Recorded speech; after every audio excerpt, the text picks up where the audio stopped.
కొంత సొమ్ము సంవత్సరానికి ఎంత వడ్డీ రేటు చొప్పున చక్రవడ్డీ ప్రకారం 3 సంవత్సరాలకు 8 రెట్లు అగును అన్నాడు. ఇప్పుడు ఈ చక్రవడ్డీ ప్రాబ్లం ఇది. ఏమి కొంత సొమ్ము అంట సంవత్సరానికి ఎంత వడ్డీ రేటు చొప్పున అంటే ఇక్కడ 6 ఫైండ్ అవుట్ చేయాల్సిందే.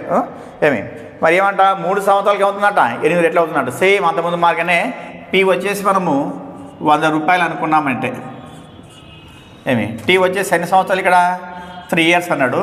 తర్వాత ఏమవుతుంది 8 రెట్లు అన్నాడు అంటే 100 × 8 ఎంత వస్తుంది 800 రూపీస్ అయిందట. అప్పుడు కాంపౌండేషన్ మనకు ఏమని అర్థం మనకు ఏ మైనస్ పీ కదా అంటే ఏమొస్తుంది 800 మైనస్ 100 ఎంత 700 రూపీస్ అని చెప్పని అర్థం మనకు. సిఏ వచ్చేసి ఎంత 700 రూపీస్ అని చెప్పని అర్థం మనకు.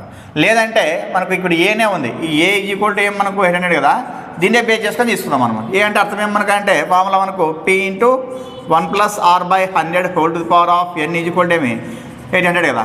ఇప్పుడు ఈ ఫార్ములా మనం అప్లై చేసినానంటే ఫస్ట్ పీ అంటే ఏమని రాస్తాను నేను 100 రూపీస్ రాసుకుంటా. నెక్స్ట్ 1 + r వచ్చేసి ఏమనుకో అంటే తెలీదు కాబట్టి r/100 whole to the power of n అంటే ఏమి టైం అనమాట ఎంత 3 ఇక్కడ మనకు 3 ఈక్వల్ టు ఎంత 800 రూపీస్ అని చెప్పని అర్థం.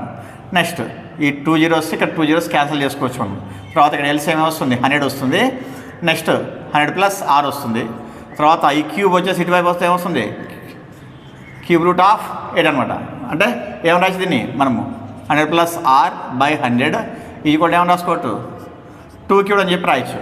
అంటే ఈ రెండు క్యాన్సిల్ అయితే మనకు అంటే 100 + r/100 ఈక్వల్ ఎంత 2 అనమాట. నెక్స్ట్ 100 + r ఈక్వల్ ఎంత వస్తుంది 2 × 100 ఎంత 200. r ఈక్వల్ ఏమి 200 - 100 ఎంత 100 అంటే 100% అని చెప్పని అర్థం అనుకోండి. అంటే ఎన్నో ఆప్షన్ అంటే మనకు second option is the right answer.